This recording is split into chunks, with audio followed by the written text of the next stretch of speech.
ప్రభువునందు అత్యంత ప్రియులైన మా ప్రియ సహోదరి సహోదరులకు ప్రభువు నామమున మీకు మా యొక్క శుభాభివందనాలు తెలియజేస్తూ ఉన్నాం. దేవుని వాక్యములో మనము ప్రతిదినము ధ్యానిస్తున్న విధంగా ఈ దినమున కూడా దేవుని దాసుడి యొక్క అబ్రహామును గురించి కొన్ని సంగతులను మీ గ్రహింపులను తీసుకుని రావాలని తలస్తూ ఉన్నాను. ఇంతకుముందు భాగంలో అబ్రహాము తన యొక్క తండ్రితో కూడా మెసొపొతేమియా అనే ఊరనే ప్రాంతం నుంచి తాను వచ్చి ఆరానులో కాపురం ఉన్నారు. ఆరానులో తన యొక్క తండ్రి చనిపోయిన తర్వాత తిరిగి అక్కడ నుండి ఆరాను నుండి తిరిగి కనాను దేశానికి అబ్రహాము బయలుదేరినటువంటి సందర్భాన్ని గురించి కొన్ని విషయాలను మనము గుర్తిస్తాము. ఆదికాండము 11వ అధ్యాయము 31వ వచనము నుండి మనం చూసినట్లయితే తన యొక్క తండ్రి చనిపోయిన తర్వాత దేవుడు 12వ అధ్యాయము 1వ వచనంలో, యెహోవా నీవు లేచి నీ దేశం నుండి నీ బంధువుల యొద్ద నుండి నీ తండ్రి ఇంటి నుండి బయలుదేరి నేను నీకు చూపించు దేశమునకు వెళ్ళము. తిరిగి ప్రభు మళ్ళా పిలుస్తున్నటువంటి యొక్క పిలుపుని గురించి ఈ విషయాలు చాలా ప్రాముఖ్యమైన విషయం. యెహోవా నీవు లేచి నీ దేశము నుండి నీ బంధువుల యొద్ద నుండి నీ తండ్రి ఇంటి నుండి బయలుదేరి నేను నీకు చూపించే దేశానికి వెళ్ళమన్నాడు. వెంటనే అబ్రహాము దేవుని యొక్క మాటకు విధేయుడైనాడు. హెబ్రీ పత్రిక ప్రకారం హెబ్రీ పత్రిక 11వ అధ్యాయంలో అబ్రహాముని గురించి సెలవిచ్చినటువంటి రీతిలో దేవుడు ఆ మాటకు లోబడినాడు. వెంటనే 11వ అధ్యాయము నేను చదువుతున్నాను. 11వ అధ్యాయం అబ్రహాము 8వ వచనం, అబ్రహాము పిలువబడినప్పుడు విశ్వాసమును బట్టి ఆ పిలుపునకు లోబడి తాను స్వాస్థ్యంగా పొందనయున్న ప్రదేశమునకు బయలు వెళ్ళెను. మరి ఎక్కడికి వెళ్ళవలనో అది ఎరగక బయలు వెళ్ళను. దేవుణ్ణి అంతగా నమ్మినటువంటి వ్యక్తి మాట్లాడకుండా తిరిగి దేవుడు చెప్పినట్లు నీవు లేచి నీ దేశం నుండి నీ బంధువుల యొద్ద నుండి బయలుదేరి నీ తండ్రి ఇంటి నుంచి బయలుదేరి నేను నీకు చూపించి దేశాన్ని వెళ్ళమన్నాడు. దేవుడు ఏం చెప్పినాడో ఆ ప్రకారంగా ఇంకేం చెప్పినాడు అంటే, నిన్ను గొప్ప జనముగా చేసి నిన్ను ఆశీర్వదించి నీ నామమును గొప్ప చేయుదును, నీవు ఆశీర్వాదముగా నుందువు, నిన్ను ఆశీర్వదించు వారిని ఆశీర్వించదను, నిన్ను దూషించు వారిని శపించదను, భూమి యొక్క సమస్త వంశములు నీ యందు ఆశీర్వించబడినని అబ్రహాముతో అనగా, యెహోవా అతనితో చెప్పిన ప్రకారము అబ్రహాము వెళ్ళెను, లోతు కూడా అతనితో వెళ్ళెను. అబ్రహాము ఆరా నుండి బయలుదేరినప్పుడు 75 ఏండ్ల ఈడు గలవాడు.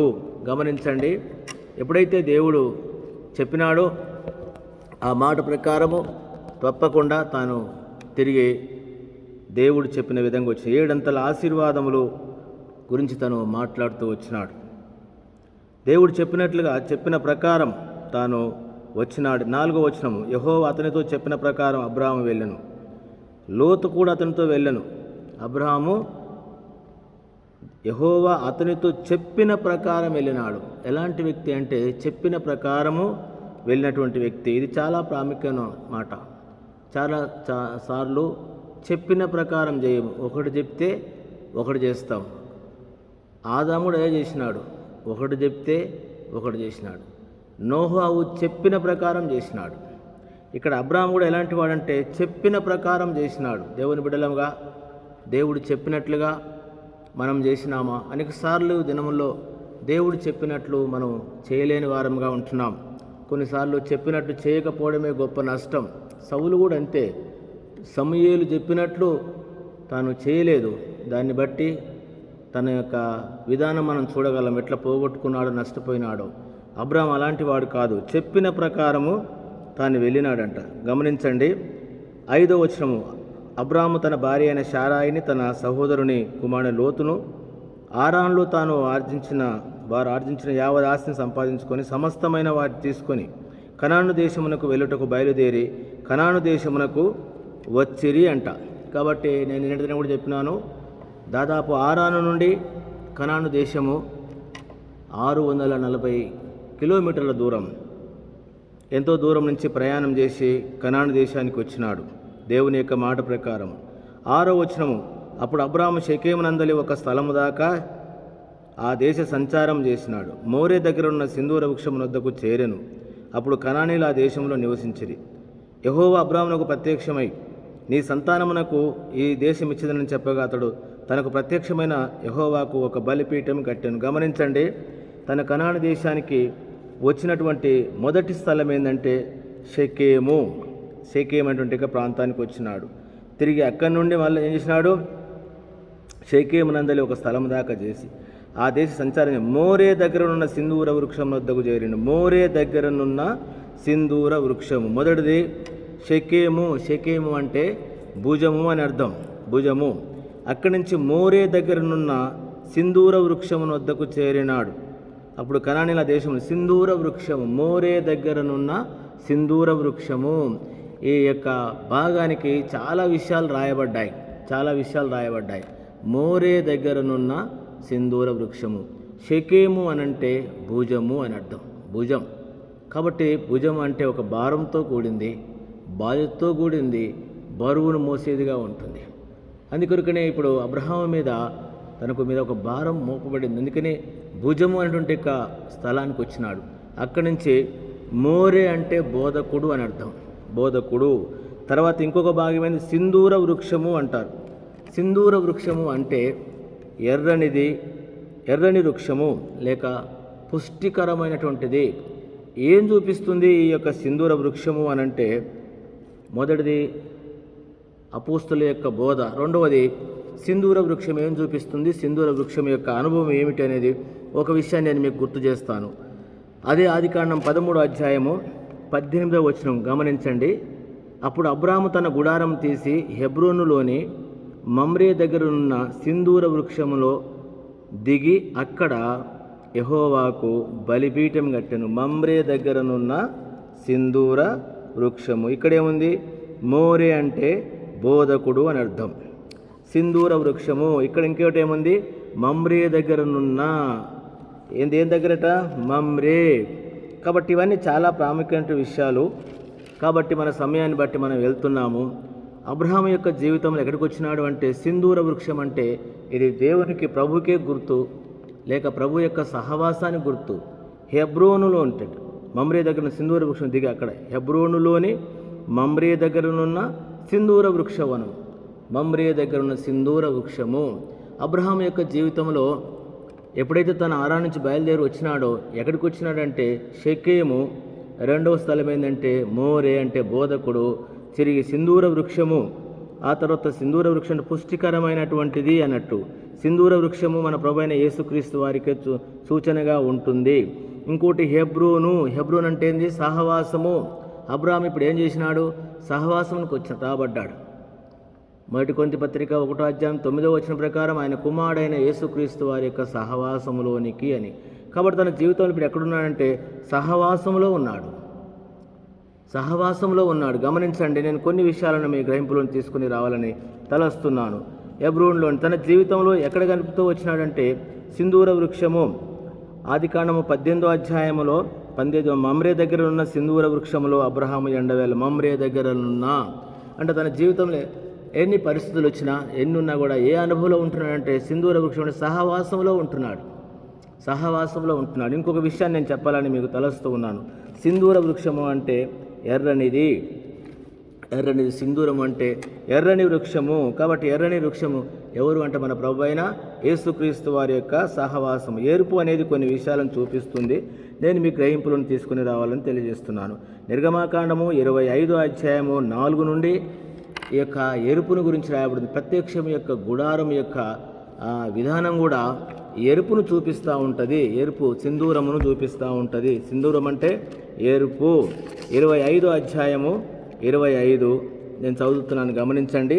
25వ అధ్యాయము 4వ వచనము. మరియు మోషే యెహోవా మాటలన్నిటిని వ్రాసించుము కొండ దిగకుండా. 25వ అధ్యాయము 4 నీల ధూమ్ర రక్తవర్ణములు, సన్నపు నార, మేక వెంట్రుకలు, ఎర్రపు రంగు వేసిన పొట్టేళ్ల తోలును, సముద్రవత్సల తోలును, తుమ్మకర్రలను అంట. సింధూరము అంటే ఎరుపు.